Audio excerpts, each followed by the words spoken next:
Hey, what's up, guys? It's Ashton Glock 2JZ.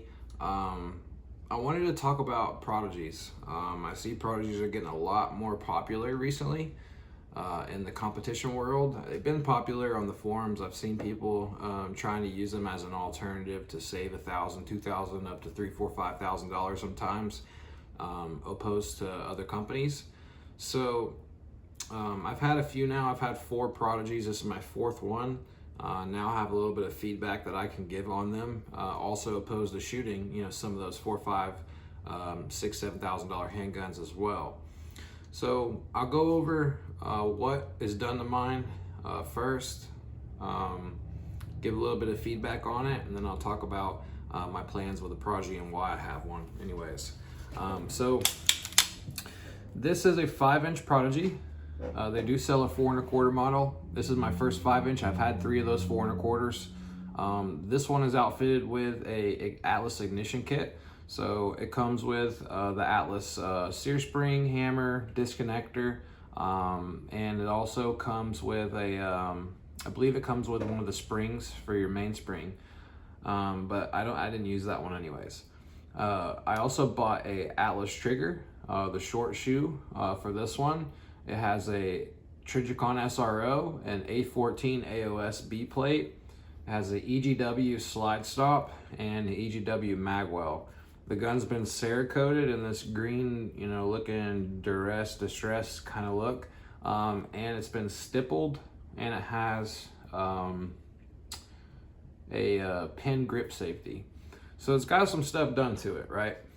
The gun shoots awesome. I finally fit this gun with all these parts.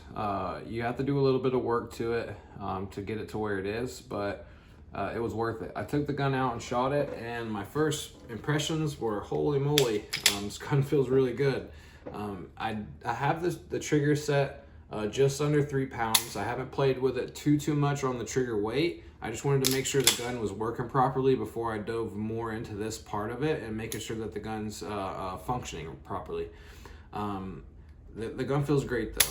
I put like a 22, 23 rounder inside of it at the end of one of the Speed League matches, and I mag dumped it, and I was watching the dot track the whole entire time. I was impressed. The gun felt good. It's a little heavy. That was my first impressions, but I'm coming from a 415 gun where the gun's super light and snappy anyways. So that was really nice. I did pick up a new Titan RDS V2 by Atlas. So it's a 5-inch gun as well with a metal grip. So that gun should be a little bit heavier than this gun overall. We'll see how they compare to each other anyways.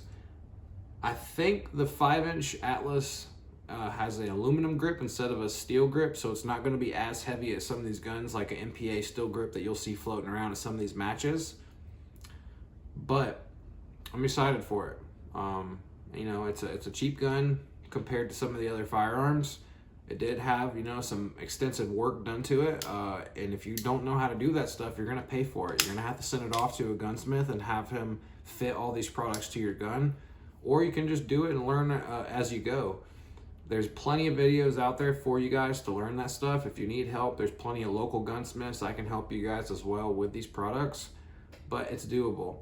If you want to buy a gun that's perfect out of the box and you don't want to do anything to it, I'm not sure this is the best gun for that. It's pretty rough on the edges. The slide stop from factory wasn't even, you couldn't even feel it. You couldn't even catch it if you wanted to with your thumb. The safeties are still stock on mine, and they feel garbage, to be honest with you guys. I really don't like the feeling of them. The way they snap into place doesn't feel good. The materials, I don't know, man. It just doesn't feel like it's the best quality material, opposed to something like, that you can buy out of the box, like a Staccato, and it just feels amazing right out of the gate. So it really just choose on what you guys what you want to do. Do you want to buy something that's ready to go, or do you want to modify it to your likings? There's companies that you can buy either one of those, and there's companies that you can send them off to, and they can fix those things for you as well. So my plans for the gun in the future, I'm going to shoot it a little bit, give some more feedback on it, let everybody know how I feel about the Prodigy, see if it's going to go through 1,000+ rounds and have no issues. Like I said, I'm only 20+ rounds in this gun overall with these upgrades through it. One of my other Prodigies, I put maybe 500-600 rounds through it. I didn't have any issues on that gun as well, but I had a lot of modifications done to that one, and it was ported on top of that. So moving forward, I'm going to keep letting everybody know.